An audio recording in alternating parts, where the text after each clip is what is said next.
They said we were thick. They said we couldn't learn, couldn't thrive, couldn't shine. But here we are. Living proof that resilience rewrites the story.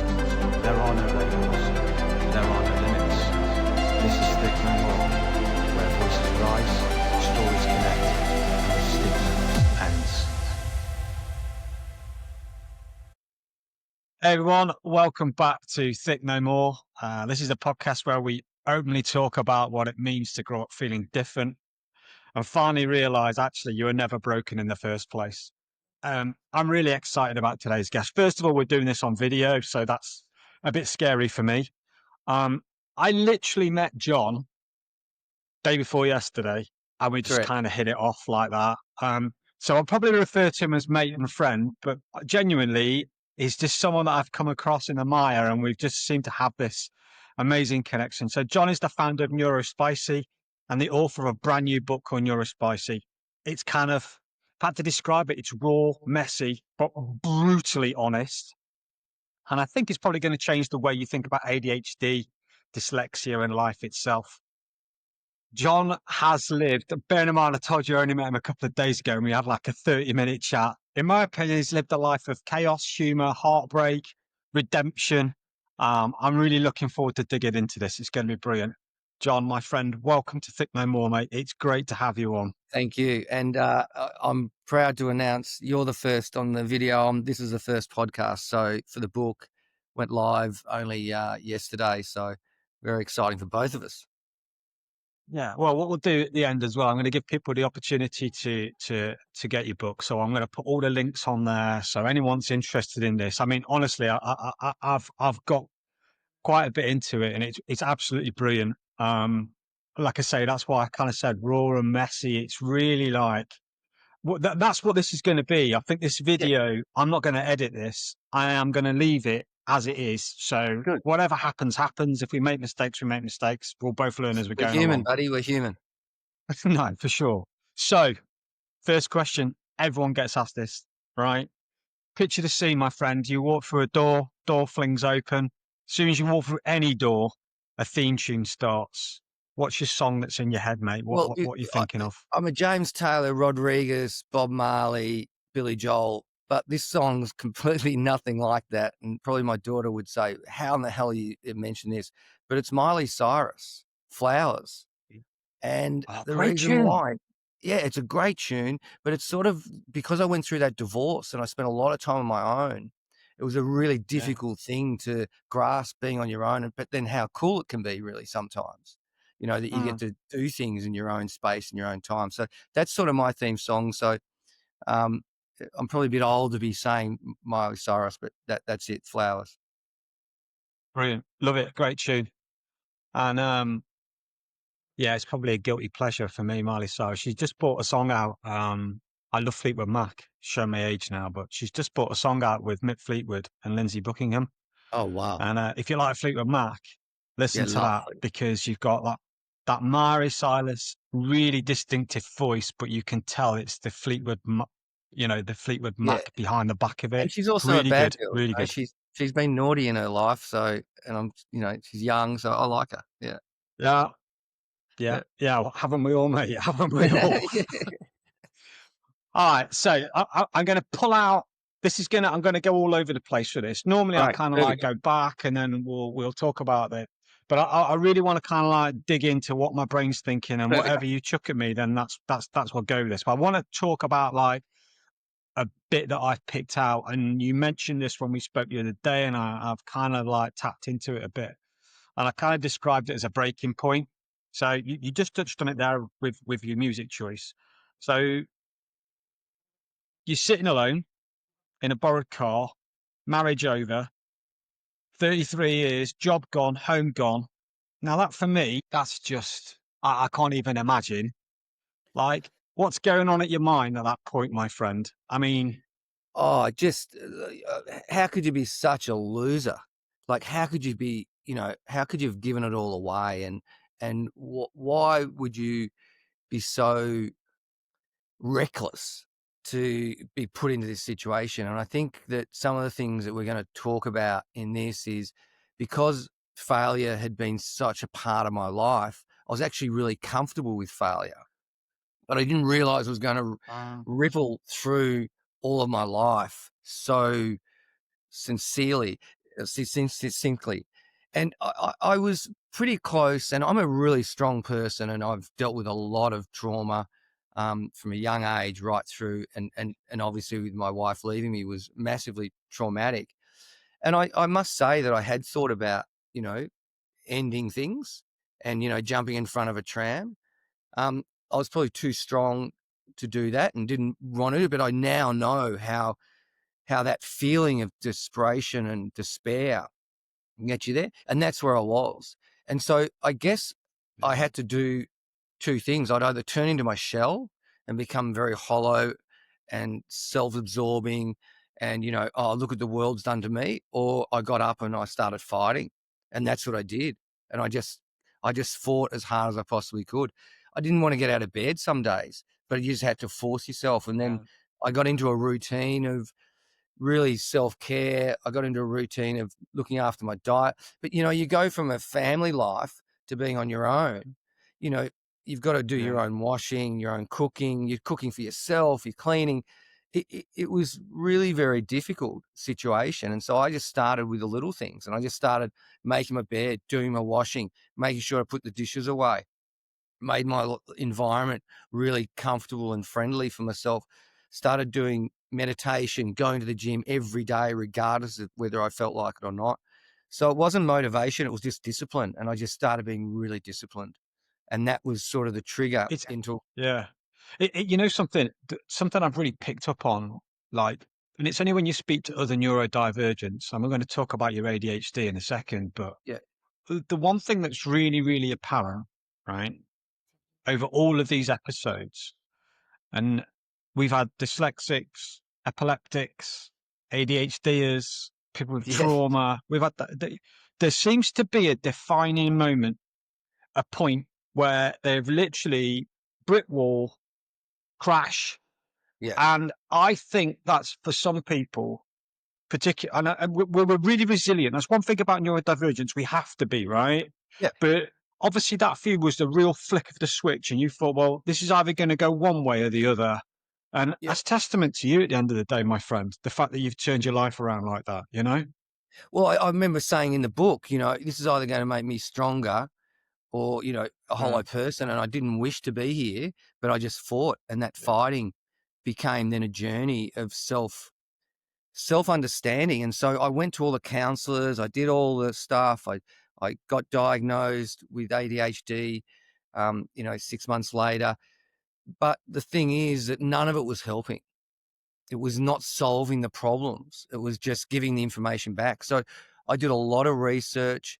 I delved into, the issues related to it. I looked at a whole lot of motivational in the back of the book. I list all the books that I read that helped me get through where I was. And I would read them. I wouldn't read them, but get them, audio to me, 3 or 4 times over and over and over. Whether I was in a car, when I was riding my bike to the gym, wherever I was, that's what I was listening to, not music. Now I'm very much into the music. But writing the book was not about writing the book. It was about me understanding the problem and saying, the problem's mine, you need to fix it. No one else is going to fix it for you. And that was basically where we went through. And it was interesting because the co-author that helped me write the book, I would send her paragraphs or send her stuff. She would then interview me like this and then basically write it exactly the way that I spoke it. And you'll see that flavor through it. It's all in here, isn't it? Yeah. For me, I up here, I have the most beautiful pictures. I mean, Van Goghs, they're amazing. But the moment it comes out of here and I try and get these things to work to write it down, that's when it all goes to pot. But also the I'm opposite. just like, so when you're reading it, it's crazy. Same. You sort of think you're reading it. Yeah. You don't remember anything you've read. Yeah.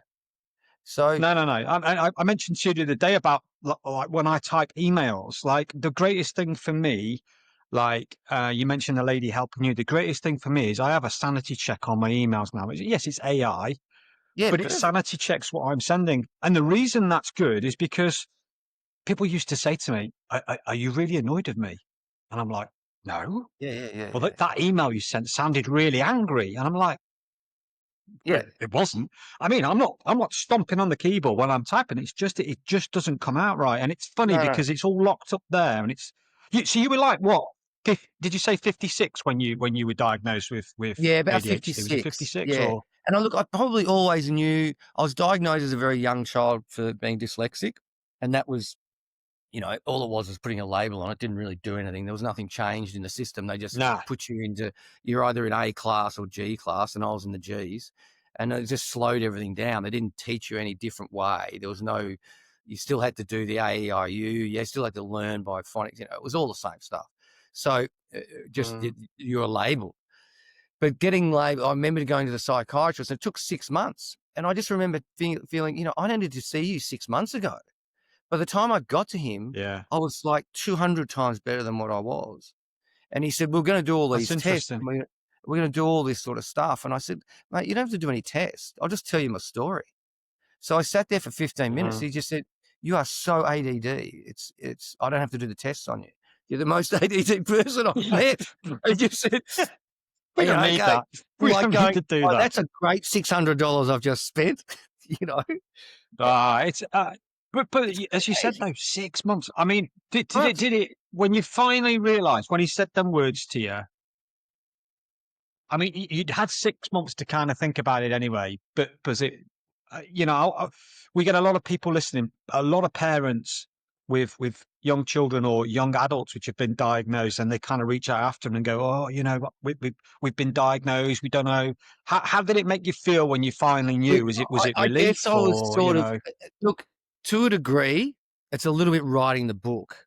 It's sort of an oxymoron because I've spent my whole life not being able to read and write. And so writing the book's sort of like, okay, a lot of people would love to be an author.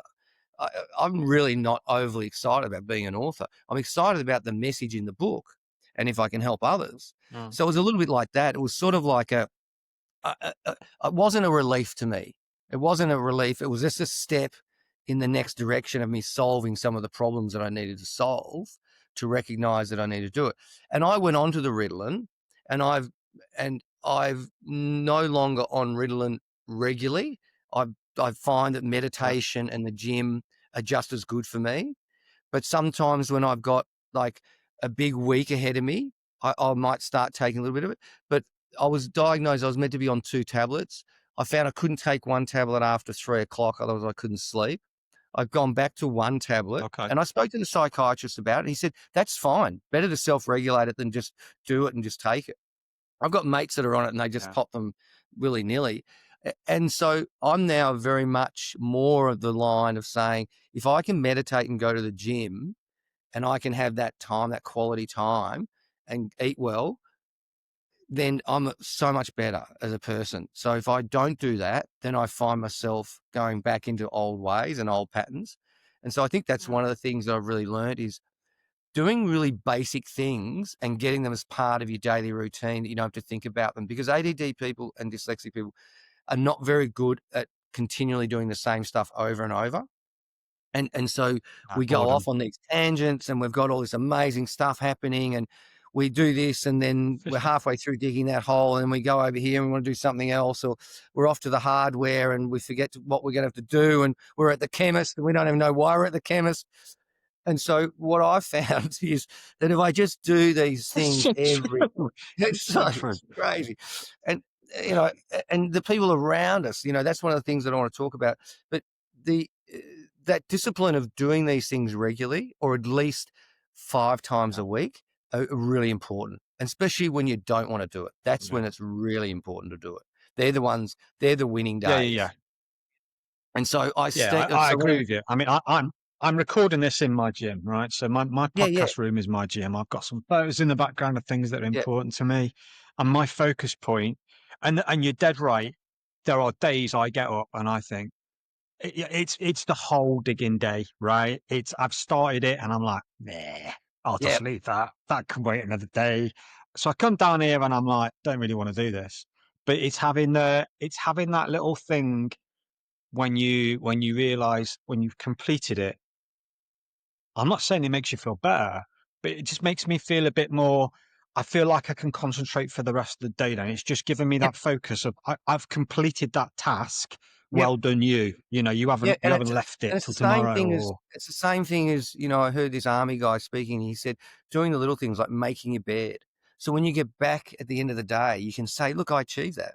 yeah, Where, a lot of yeah, us go, yeah, especially males, like, especially when I was, my wife used to leave and go away on holidays and stuff, it was be pizzas and never make the bed and, you didn't really care. Where now I find that yeah. that's totally not me. That's not what I want to be. So the person I want to be. So, yeah. So No. the book's So got a lot of soul the in it. book. I, Yeah. yeah, I want to talk about that. Right. So we're diagnosed, right? We know where we are. We know we've got dyslexia, and we now know we're ADHD as well, right? Um, for me at that point, I'm like, well, okay, now I know what I need to do. I know I've got medication. I need to look after myself a Yep. bit more, be a bit more, Yep. be a bit kinder to myself. But no, so you could have just at that point, my friend, you could have gone right. There's the level. I need to swim to keep above that level. But no, you decide just to start writing a book, right? Yeah. So, Yeah. Yeah. tell me why. Tell me, the thing as well. You said the other day, I made a note of this in my amazing handwriting. I didn't. It did it on the computer, but Yeah. otherwise, Yeah. I'm going to read it. Yeah. You said it's not help. It's not a self-help book. It's a No. mirror. So for people to see themselves in it. So tell me Yeah. a bit Look, about the book. Tell me why. Tell me why you decided to do look, it. and And yeah, it's pretty raw. There's some stuff in there that's pretty, open, talking about, uh, as a young kid, wetting my bed till I was 10. There's an email there from my partner who basically just lists all the things that you're bad at, and it's when I know when I read it the first time, I didn't read it. I didn't hear it. I read it, but I didn't hear it because I was in denial, yeah, and it's okay. It's like the roller coaster you're on is okay because I'm driving the car, and that's the real issue with some of the people like us is we don't recognize the carnage that's happening with all the people around us, if that makes sense. I'm just going to go turn my light yeah, on with yeah. 2 seconds. Yeah, no problem, mate. It's getting See, I dark told you here. it was going to be raw, and That's it's it. it's it's Now look, staying I've like turned the this. light But on. if this It's is, magic. yeah, exactly. So, What time is it with you now? it's about 8 we started, so probably about 8:15 at night, PM here in All Melbourne. credit to you. See, Yeah, I'm yeah. normally in bed by then. So it So is. carry on. Sorry.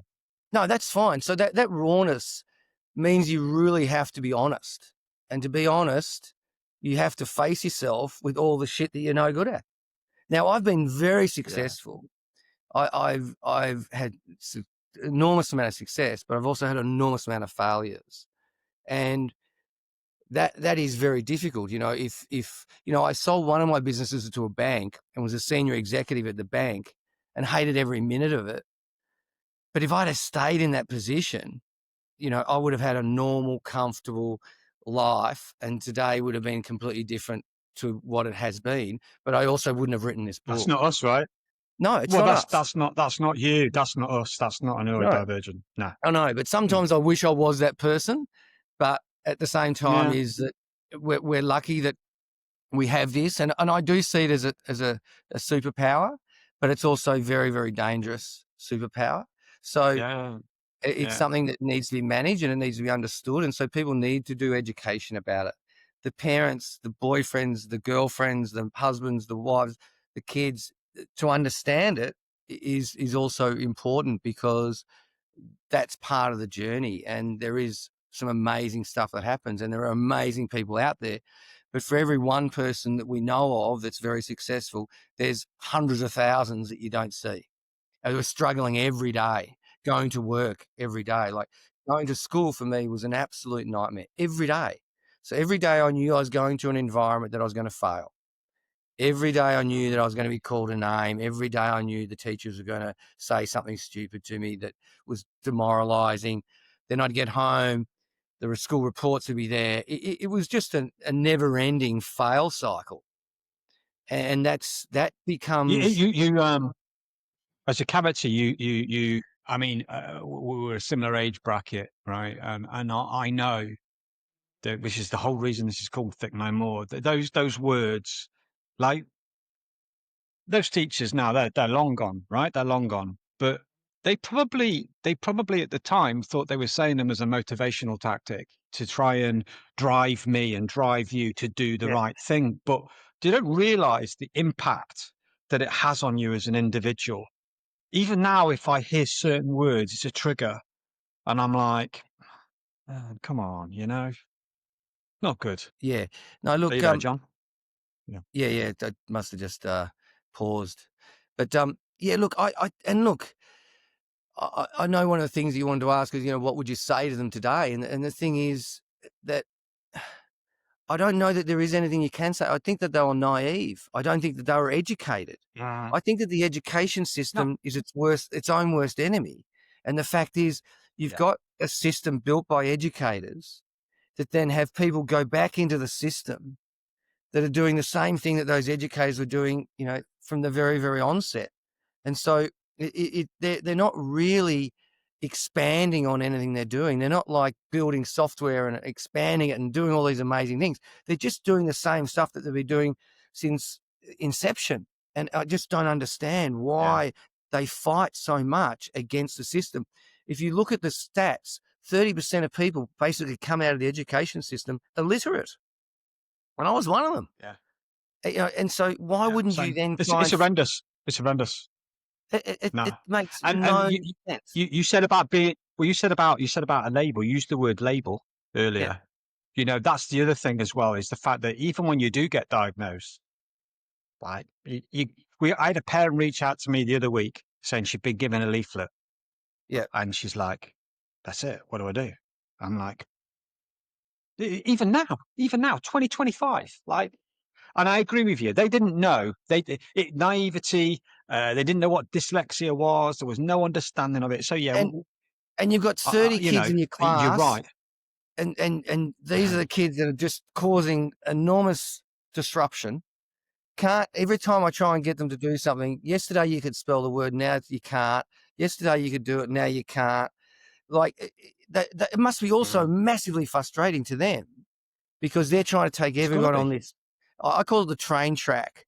And basically, we all got on the train track together in the train. And we're all in the same car, not, little difference.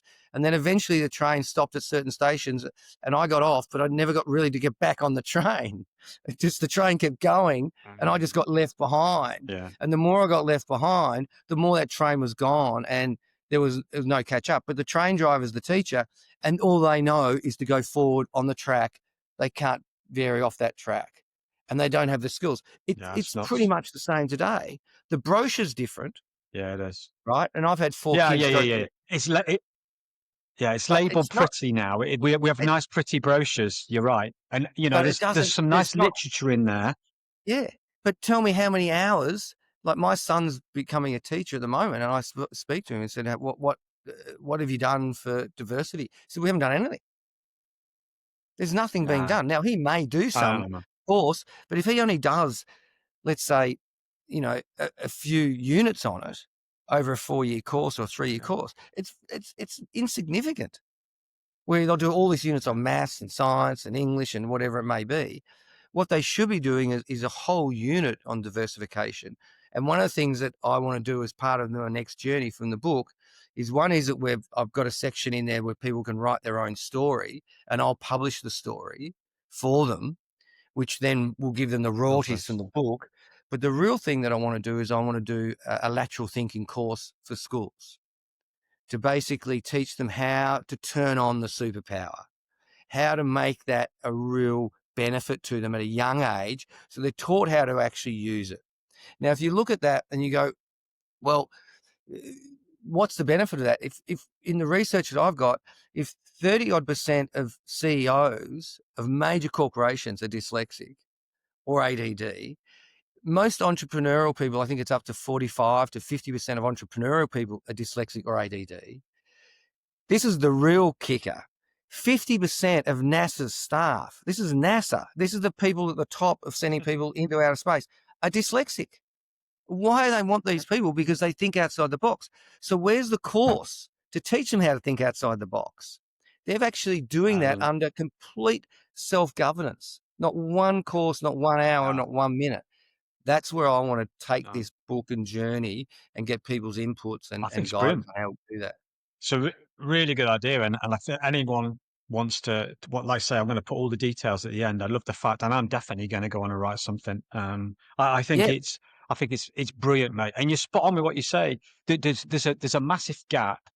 Um, like in the UK, we have schools which are in really deprived areas, and they can't afford the technology to help these kids because there's technology available, but they just yeah, can't afford it. So then it falls on the parents. The parents are in a deprived area; they can't afford the technology. Then you've got the kids that do get the technology. So they've got yeah, the technology at school, they've got the technology at college, they've got the technology at university. They leave university and they're going to get a job, and then there's no technology in the job. yeah. Like there's a real break. There's a real break. The chains aren't linked. No. And you're right. You talked about your children there, your family. Am I right to say that one of your children designed the cover of the book? Yeah, yeah, yeah. He's an artist, musician, rock climber, skateboarder, lives very, very holistic life. They were very lucky. We packed them all up when they were from, I think, 14 down to about 5. We packed them all up and took them to the Green School in Indonesia, which is the most insane school. That's what school should be. If anyone wants to see how a school should run, look up the Green School in Indonesia. It's education on steroids. It is fantastic. And so Wow. he did the book cover for me, and I just described what I felt like. The book was originally going to be called Jigsaw because, you get these thoughts, and, as you know, it's like 1,000 thoughts. And so sometimes I get an idea, and it's like, when you tip the jigsaw puzzle out onto the table that first time and the pieces are everywhere. Well, that's a good way to describe our brains, I reckon. That there's and then you got to sort of start putting them Definitely. together to get a sentence going or get a Right. concept going, right? There's always a piece missing, there's all that piece on the floor, that's so he painted that, yeah, which I'm pretty proud of. That must be nice, mate. That must be, yeah, I'd say that's got to be beautiful for you to see Yeah, that as yeah, well, yeah. you know? So I want to tell you a sort of a dyslexic story from the UK, which I think is interesting. I traveled from Mm. Nepal through India, Pakistan, Iran, Syria, Jordan, Israel, Turkey, and then all through Europe. We don't need to label the Europe ones; they were all pretty much the same. But going through Iran and those sorts of places was amazing, and it was back in the 80s, and I was doing that with a tent. I got to the UK, and I'd worked at a department store in Australia when I was at uni, and I thought, I'm going to go to Harrods. I'll get a job at Harrods. So I bought myself a suit, and probably from an op shop or wherever. I go into Harrods. I go down, get sitting in the job interview, and the first thing the person says is, "I'll write a paragraph about why you should get a job." I Oh, just got up man. and walked out. I just, what am I going to write? You know, I can't write it. I can't do this, and it's just like insane. So I went through this magazine called TNT, which is a magazine in the UK for foreigners to get jobs, and there was a job description in there, and I thought the job description was for a 14-year-old boy which was disabled and wanted to have someone to look after them from time to time, take them on adventures. That's what I read. That's what I thought I'd read. When I went to the job interview, when I went for the job interview, it was actually Mike Nemisfery, who was the ex-British ski champion of the world and was the James Bond stuntman who did the James Bond film where they ski through the fire. Skiing. Yeah, and Yeah, yeah. he had broken his neck at C4, so he is really paralyzed. And I've never seen a paralyzed person up close before that. And he wheeled himself out. He was 24. He had 2 nurses. And we sat there, got drunk, got a little bit stoned. I missed my train to go back to London. Anyway, next went back, staying at a youth hostel or wherever I was staying. He tracks me down. He rings me up. And he goes, "I want you to come to Spain with me." And I said, "Fine." I thought I was going as a mate. And he said, "No, no." When I got there, he said, "No, I'm going to train you to be my nurse. Would you be my nurse?" Now, Unbelievable. I only had first aid experience, and I was a skiing instructor, rock climbing instructor, paddling. So I was adventurous. We knew some ski people together jointly. I ended up being his nurse for 6 months, and we traveled all around the world. Now, that was all because I couldn't read and write. I was dyslexic and read Yeah. the story wrong. But because of that abstract feeling, I just thought, why can't I do this? I was doing catheters. Yeah. I And was also, it was oh my crazy, God. hard. It was tough, but I loved it. Yeah. There's another thing that you've just highlighted there, which is interesting, right? So you said you went to Harrods, they give you an application form, you couldn't fill it in, right? You had to write a Yeah. paragraph about yourself. Imagine if you'd been able to speak that paragraph to someone Oh, and yeah. describe you in like, as in, this is where it all kind of like falls over a bit. Like both you and I, we can talk, right? We can explain Yeah. things quite vividly, but it all, like I say, it falls down for me. I made you laugh the other day when I said, there's no point in making notes because I can't read them. I can't read my No, own no. writing. It's just a But I scrawny think mess, sometimes but sometimes this is what makes it so exciting, especially the dyslexia yeah, side of it, is you are very abstract and you do think outside the box. And to me, it wasn't yeah, unusual to say yes to that. I remember that when I wrote the yeah. first book back in the 80s, Dyslexia, How Do We Think? That was because I'd been thrown in jail in Hawaii because I couldn't Yeah, fill in the tell us this information. story. I've read this story. Like, come on, So, tell us the so, story. I was going to come on to that about the traveling. So tell us the story about Hawaii because this is so for normally me. what I'll I do, want to because understand. You mentioned exploding. So yeah, come on, tell yeah, me. yeah. So normally the person next to me, because I'm quite social and can talk, I'd get them to help me fill in the card. That didn't happen. I fell asleep. I woke up. Everyone was unloading on the plane. So I got off the plane. I filled in the French side the first time, right? That's how bad I was. And it was 24. And I'm coming back from a helicopter skiing trip that I'd been able to pay for on my own. So I was quite successful already at a young age. Anyway, they put me to the back of the line. I'm back of the line and you're tired. I'm in Hawaii. I wanted to go to Hawaii to go surfing. And I went to the next immigration person and she was obviously having a bad day, but it was about to get a hell of a lot worse. So when she handed back the card after correcting it with a big black pen, which was just reminding me of school, she said, "My Yeah. 4-year-old son could fill this in better than you." And I just Wow. exploded. I just went completely nuts. I was yelling and screaming and swearing and telling, "How dare you could say that to me?" So I got arrested and I got locked up and I got 11 hours and they demanded an apology. And I said, "I'm not apologizing. She has to apologize to me." And so there was this years of frustration that I was Mm, normally very calm. I've never been in a fight, and just exploded.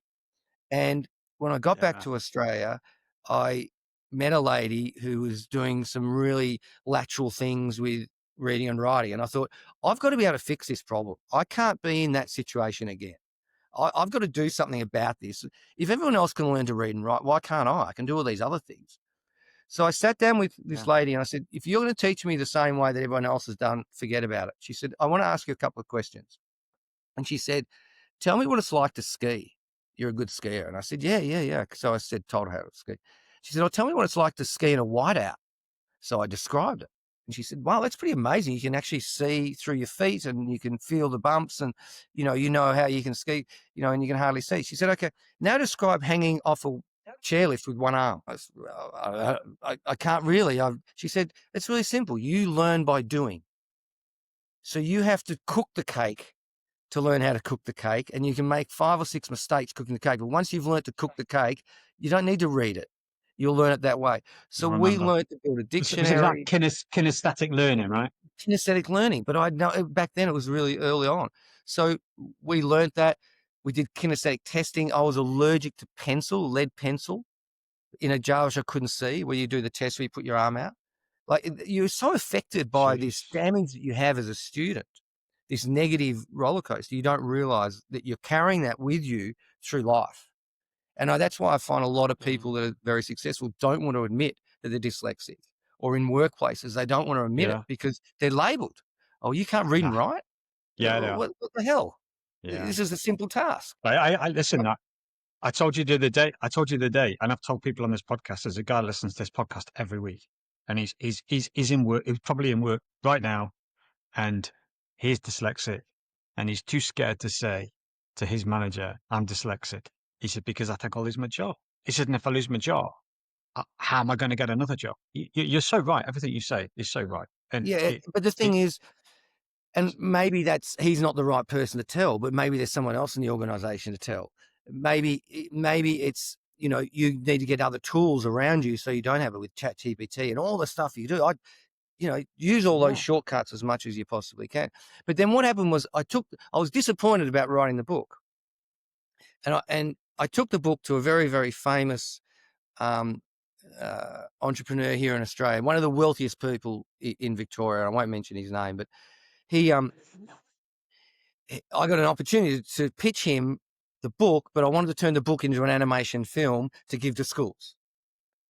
And Uh-huh. I pitched this thing to him, and I remember him stopping and looking at me. He goes, "John, that's a great idea. I really like it, but I don't give a shit about dyslexic people, but could you do it for the environment?" And I just said, "Yes, why not?" Straight away, the entrepreneurial or the dyslexic brain kicked in, and he said, "I want you to do it by teaching people about the 3 Rs: recycling, reusing, and so forth. And what's your cost?" And I made up some stupid number. Anyway, we built Ollie Recycles. It was an animation Amazing. film, and it's in schools today. It's in the UK today, and it's being taught. And my son, who's doing teaching, they brought it up as one of the units to say this is the sort of thing you could use, and we gave it away. So No there's way. an opportunity of failure, being thrown in jail, fixing the problem, writing a book, going, not happy with that. This ADHD craziness, you know, Yeah. forget about it. I want to go and do a movie now. And that movie becomes then a recycling thing. And that's the start of my entrepreneurial businesses. That's how it all started because of that It's one. it's for people like you and I and other neurodivergents, it's having that almost pinpoint focus where someone goes, "Oh, what about that?" And your Yeah. brain just goes, "Oh," Yeah. you wrote. I wrote this down, and it's typed out for me. So you wrote, "I don't have a deficit of attention. I have an overload of thoughts firing like a V8 with no brakes." Yeah. Yeah. Unbelievable And statement. and and it is. It is the totally wrong label. It is attention deficit disorder. What? Because you're disruptive in class, because you can't focus, no, if I gave you 1,000 thoughts simultaneously, what would you do? You would close down. You would just go, "Oh, it's all too much." That's what we're doing. So being able to learn how to Yeah. control that and understand that those thoughts are coming through. And that's why meditation is so good, because it allows you may only get a minute out of 30 minutes sitting there of quietness. There might be 10-second lots, but that's very, very Mm. important. And then understanding you've got all these wild thoughts and going, "That's fantastic. How can I control it?" So even this conversation we're having now, I'm really having to concentrate and focus on staying on point, Yeah. because there's so many things that Yeah. we Yeah. could talk about. But it Yeah. is, Yeah. and Yeah. that's Yeah. I understanding, know. that's education, to understand that it's not attention deficit disorder, it's an overload of information. And when you start to Mm. understand So that, talk. okay, now I understand why I'm always over the shop. Yeah. Yeah. Yeah. Yeah. You do, and you know, what I try to do when I'm doing these podcasts is, yeah, I have some prompts to help me keep me on track. But what I try to do is I try to pick a word out that someone said, and I try to Yeah, plant it. And then someone taught me a few weeks ago, it's a lady that's coming on in a few weeks' time. She said, whatever's up there, try and push it down there. So I'll take a word that you've said, and you mentioned education there a second ago. So I push it down there, and I know it's locked down there for me to use. Because if I don't, and it's a really good piece of advice you just given there. There is so much it's just words like like you see yeah. these So infograms of loads the and way loads of words. other way to describe it is that your brain's like a car park. So a normal person is like a road and they think very linear. Ours is like a car park, and you are lifting and going from one level to another, depending on what's being said. And you're driving up and Yeah. down this car park trying to stay on a road. Very, very difficult. So if we Yeah. said, I'm wearing a red jacket and I'm going down the street and I'm going to be in a car, you're going street, road, track, footpath, car, Yeah. truck, motorbike Yeah. side. You're doing every conceivable pattern that's related to that conversation, and you've got to stay focused. And that's, my Yeah. It's partners and weird, man. friends, they You go, know what what I the hell are don't you get? talking about? Here, yeah, you go off. Here's one for you, right? Here's one for you. So I don't, if I do a test, so let's say I did a course, let's say I did a 6-week course, Yep. and I know there's a test at the end of the course. The moment I see at the beginning, so someone says, right, welcome to ABC course. It's a 6-week course. At the end of the 6-week course, you're going to be tested. I automatically think I'm screwed. I'm done Yeah. here. Because I am not going to remember. I am not going to remember what this lady or what this gentleman is But if you telling me, did it, period. Like you if you just did it said, at the end of each day, you'd probably get an A. correct. Yeah. And so It's mad. you don't But do. you play a record for me. You play a record for me, and I can remember every word. I can remember every single word that's in that record, So, straight away.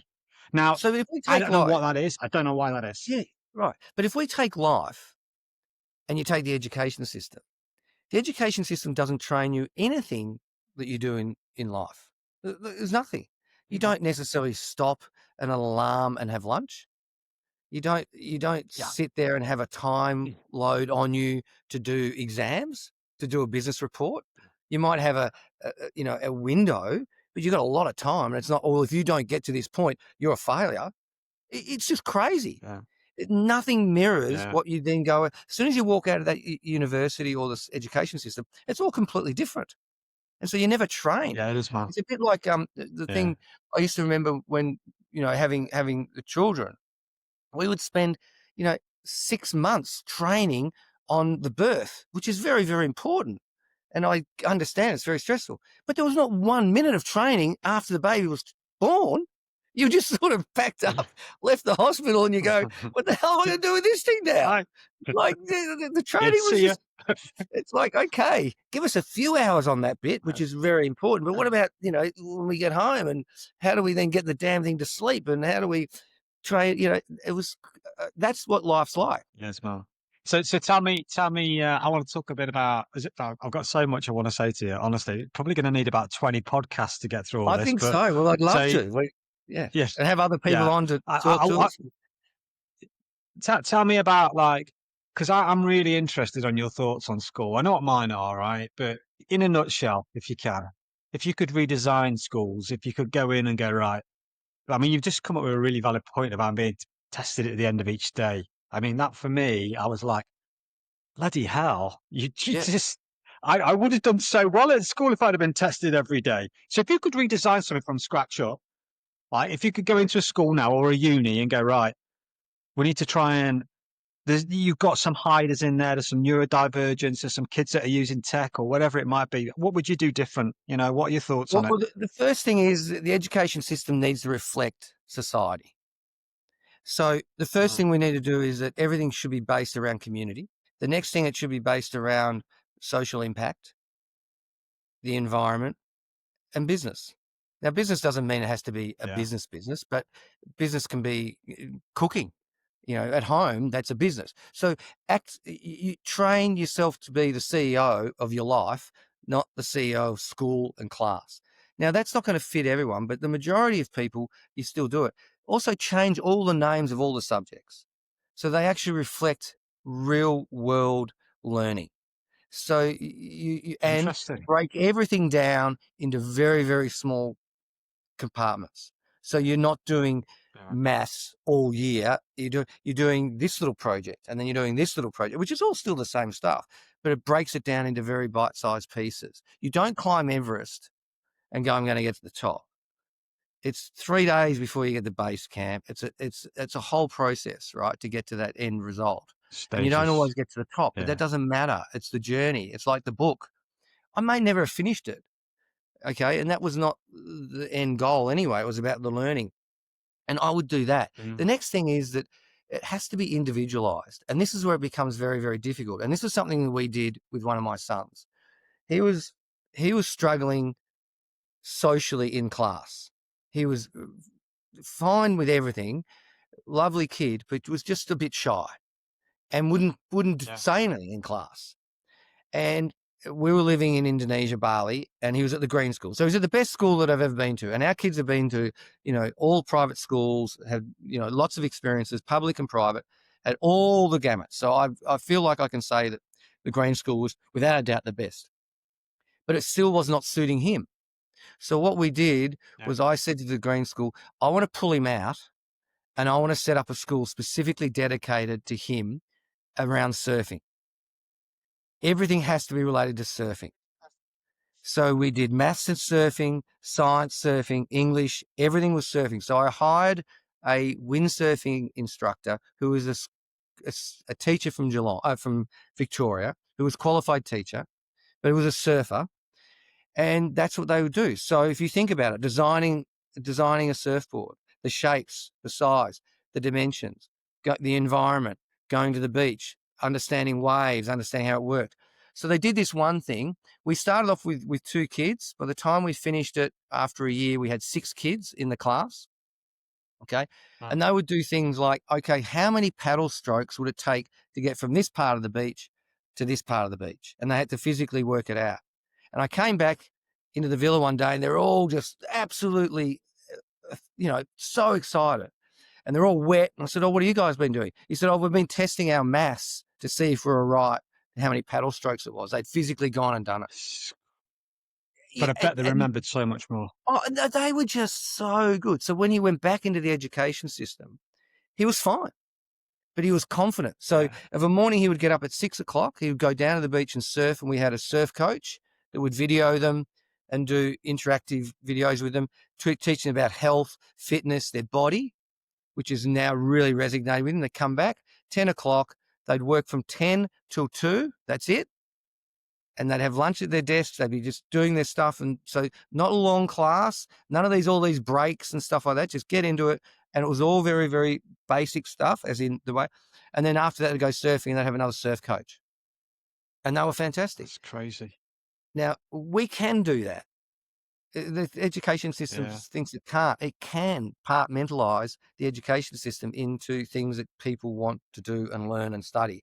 Why are we all studying the same stuff, the same boring book that doesn't resonate with one kid and resonates with another?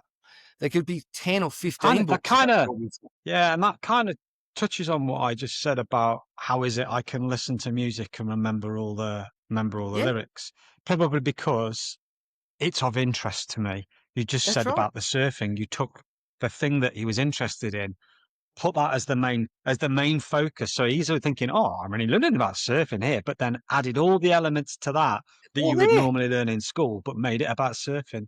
That's Yeah. That's pretty. You might be onto Yeah, something there, my we called friend. it brainwave, Seriously. and I called it brainwave, and we were going to send it and turn it into a whole thing. And anyway, we ended up having to leave Indonesia because we all started becoming a bit too feral, and hadn't worn shoes in 4 years, drivers and all that sort of stuff. So it was like my wife at the time said, if we don't go home, we're never leaving here, and the kids won't know what a traffic light is. And they were driving motorbikes and cars, and it was a pretty wild time. But they were global, and it's been the best thing that's ever happened to them, really, having that opportunity. So exciting. You got to do these things. You got to do these things, right?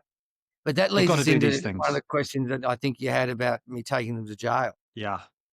And it was out there. This was a really out there thing to do. And one of my sons writes about it in the book.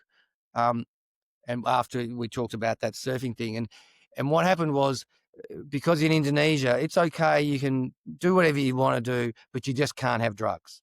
And they were getting to that age, 15, 16, 17, where I knew that was something they were sneaking off and doing at people's villas or whatever. And I'm not judgmental on that. And my kids are very, very open, and we talk about all that sort of stuff. So what I was trying to do is do sort of like the car accident, take you to the hospital and show you what it's like if you don't wear a seatbelt. So at that time, Bali 9, there was 9 people that had been arrested at the Bali airport smuggling drugs, and they were all on life Yep. sentences, and 3 of them were on death row. And I went down there, no passports, no dress code, no appointment, nothing from the Australian government, and went up to the gate and said, "Oh, I want to take my kid." Just ADD, full steroids, not thought of it, hadn't thought about the whole process whatsoever. Got up there, and anyway, I eventually got them in. Now, when we went through the gate, I then realised what I had done. This is a self-governing prison. There is no guards inside. Jeez. So it was really scary. And we sat down, and Michael Chan came out, who was on death row, and 3 months after it was executed by bullets. And he sat down and he articulated to these kids what an amazing opportunity your father's given you to come into this thing. The hairs on the back of my neck were still flying up. What have I done? But he talked about making decisions, and that he was not sad about why he was in jail and that he was on death row and he's most likely going to die. He'd taken that responsibility. But what he talked about the kids was, I had a choice. I could go left or right. And every time I made the wrong choice, and he said, I knew I was making the wrong choice, but I kept making that choice. He said, don't make the wrong choice. You can make them every now and then, Wow. but don't keep making them. He also, every second word was a swear word. He had a bald head, and it looks like he'd had an axe cut mark in his head. Anyway, read my son's part Oh about it my in the. days. I still think that is just the most craziest thing you could do, is take your children into a jail. But that's the ADHD and dyslexia. That's the brain. No, I think it's crazy that you did that, but I think it's probably also like, on reflection now, you've probably given your kids an opportunity to see the other side. It's all well and good saying, "Oh, don't do that. You don't want to do that. You get in trouble if you do that." I think for him to tell those words, like, probably it's probably sat right there in their memory. They're never going to forget that. Oh, they're never going to forget that at Well, all, no, ever. No, never. and you know, it as a kid when we grew up, really. I remember my mum always used to say, "Oh, you know, sticks and stones will break your bones. Names will never hurt you." I only ever had to worry about like avoiding a fight, a bit of name calling. That was Yep, probably it. When the sun went down, I went home. Life was that's pretty right. easy then. Kids, kids now, mobile phones, technology. I said this to you the other day. I've got a couple more questions for you, but Yep. I'd love to get your thoughts on this. I said this to you the other day. I worry about the generation, probably my youngest son's generation, because I don't know how I don't know how they're gonna get a relationship because their face is always in their phone. They don't go out. So how are they going to meet a lady or a guy and go, "Hey, where are you from? What do you know, cheesy chat up I've got line?" an I don't know opinion how on that's this. even going to happen. You know, So it's crazy, man. I was an outdoor ed kid. All my kids can rock climb. They can all ski. They can all surf. They can all skateboard. They can camp, hunt, all that stuff. But once I was listening to my third oldest, he was probably about 12, and I was a bit frustrated that he Uh-huh. was in playing games and had the headphones on and stuff like that. Anyway, he said, Dad, but you don't understand. I've got friends all over the world.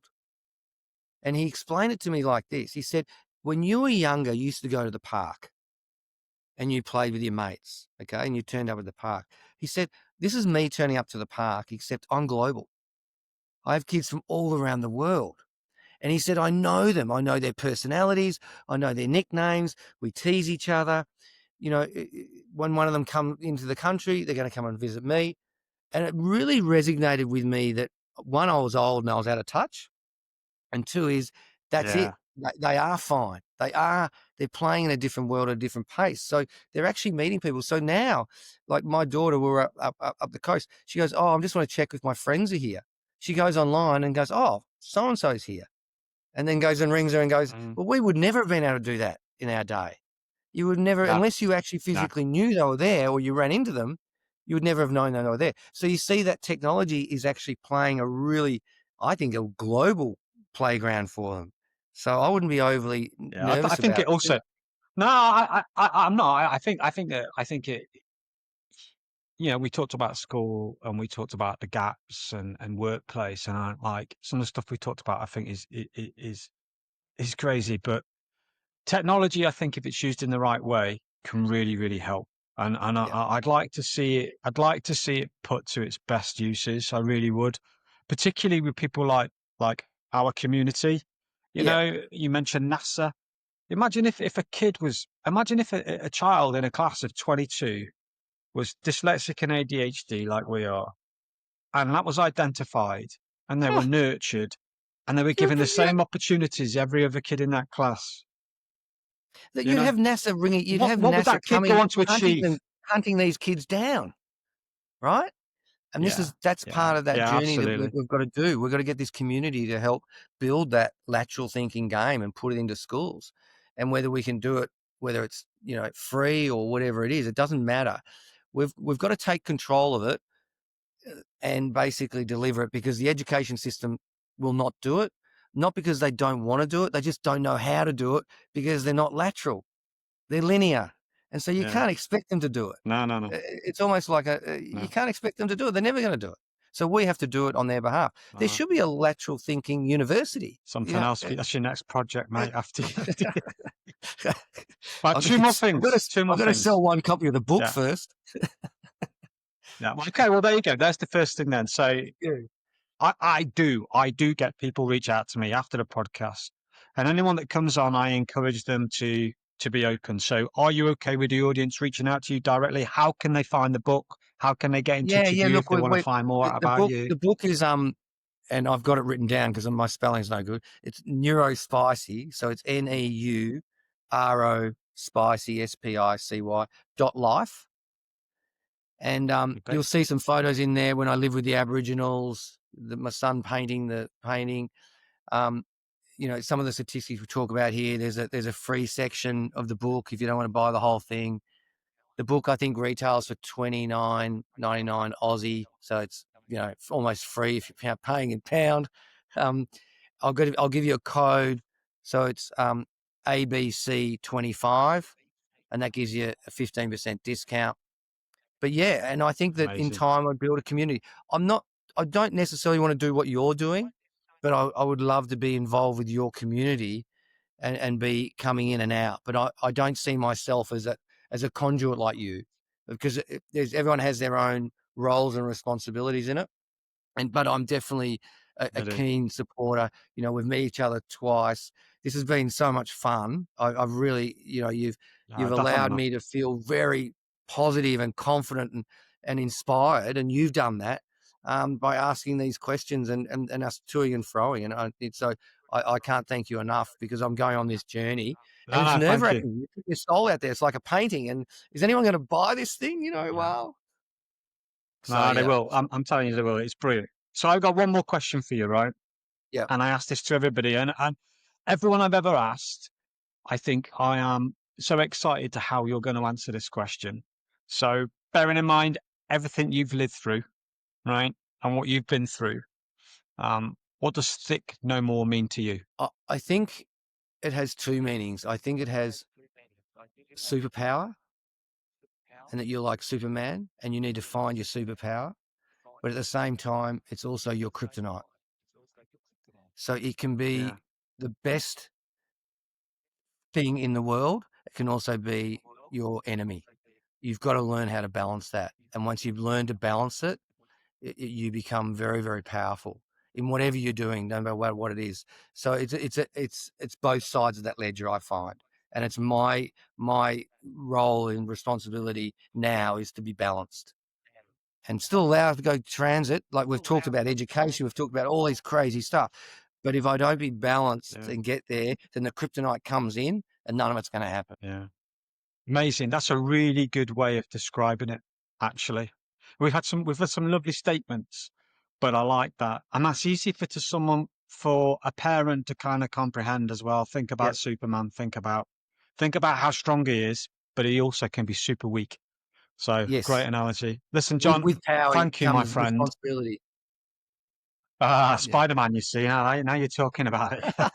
So I knew it listen, was I following want to from thank somewhere. you because, yeah, No, only because one of my sons is a proper Spider-Man, and he can tell you every statement and every sentence from every film. So, but Fantastic. um, I want to thank you, mate, because I say we only met you a couple of days ago, and I really hit it off with you, and um, I think what you've bought everything about you. I can see the book, so the raw, the honesty, the truth. Um, and I'd love people to go out and buy it. I'm going to reiterate it. So it's neurospicy.life. You can Yep. also follow John, if I'm right, on Instagram at neurospicy66. Yep. Um, and listen, if any of conversation has hit home today, and you know someone, if there's someone sat next to you at work, or there's someone, someone's child or a friend, you know, you just need to tell them, Ron, they're not broken, right? They're not broken at Correct. all. Okay. There Yep. is, look at us too. It is possible. There are possibilities. Just needs that guidance and that like pin for the ultra focus, and you can make it. John, listen, Yep. thanks so much. Really appreciate you. Thanks for being on Thick No More. Oh, thank you, my friend. Thank you.